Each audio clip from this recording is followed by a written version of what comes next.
Ladies and gentlemen, welcome back to another short guide about Next.js. In this video I will show you how to enable HTTPS support in development mode with Next.js version 13.5 and above.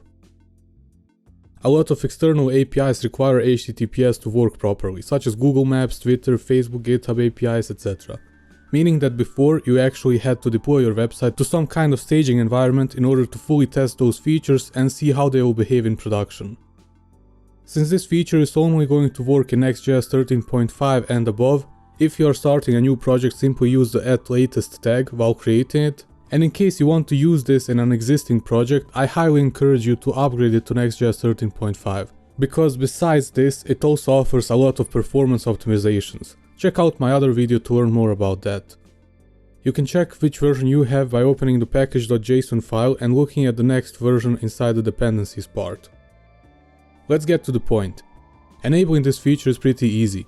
Go to the package.json file of your project and find the dev script. Then simply add --experimental--https after the next command.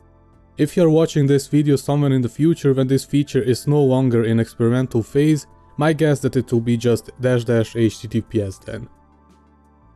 If you start a project in development mode now, using npm run dev, first it's going to ask you for a confirmation about creating the SSL certificate. After you confirm, you will see that it's now running in HTTPS mode with a self-signed SSL certificate.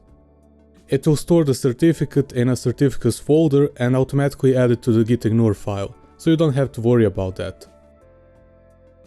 If you open the app in a browser, it might complain about it being insecure since it cannot recognize the issuer of the certificate.